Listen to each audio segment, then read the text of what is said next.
دا داسې میاشت ده چې د ټول کال اعمال الله سبحانه وتعالی ته په دې میاشت کې ورخیږي. او نبی صلی الله علیه وسلم فرمایي زه دا خوښه ګڼم، زه دا غواړم چې زما اعمال الله ته وخیږي په هغه حالت کې چې زما روجی. په یو حدیث کې داسې راځي نبی صلی الله علیه وسلم فرمایي چې هر جمعرات او هر پیر په ورځ باندې الله سبحانه وتعالی ته اعمال ورخیږي. خو د هغې نه د هفتې اعمال مراد دي. د یوې هفتې اعمال هغه د جمعرات په ورځ، د زیارت په ورځ او د پیر په ورځ باندې ورخیږي. په هغه موقع کې نبی صلی الله علیه وسلم فرمایي زه غواړم چې د زیارت په ورځ زما اعمال الله ته ورخیږي، په داسې حالت کې وروخیږي چې زه روژه یم. د پیر په ورځ اعمال الله ته ورخیږي، زه غواړم چې زه د روژه یم. او په دې میاشت کې د ټول کال هغه اعمال الله سبحانه وتعالی ته ورخیږي.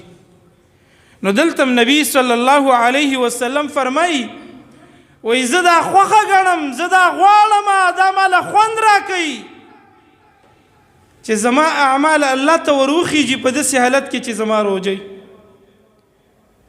نو نبی صلی الله علیه وسلم به په دې میاشت کې ډېرې روجې نیولې. ګورې زمونږ مسلمانان ډېر غافله پراته دي. رمضان را روان دی، په هغې کې به روجې نیسو، په دې میاشت کې څه کوو؟ نه زما محترمو، نبی صلی الله علیه وسلم به د روجو استقبال په داسې طریقه کوو چې دې میاشت کې به ورته روجې نیولې. دا د تیارۍ میاشت ده، سیزن را روان دی، دا به لا څنګه سیزني چې په ما او تا د کاروبار سیزن را رواني او ما او تا اوده پراته وي. دا به لا څنګه واده وي چې واده را باندې را رواني، تیاری ورته نه کوو. دا به لا څنګه پروګرام وي چې پروګرام را روان دی، ما او تا تیاری نه نیسو. رمضان را روان دی زما محترمو مؤمنان، ورته د اوس نه تیاری کوي. روجه را روانه د مؤمنان د اوس نه په تیاری کې مصروف دي. موږ هم تیاری کوو الحمدلله د څه د خوراکونو چې زما روجه ماتې اخیستی، زما په روجه ماتې کې دام پراته یا غم پراته یا غم پراته، زما پیشمنې دې خیستی، زما روجه ماتې دې خیستی، خو د روجې فکر نشته چې روجه به زما څنګه وي.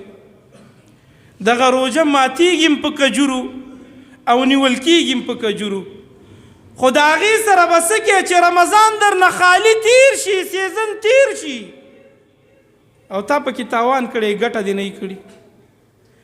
نو دا د تیاری میاشت ده زما محترمو. نبی صلی الله علیه وسلم به دا ټوله میاشت د نفلي روجو نه ډکوله.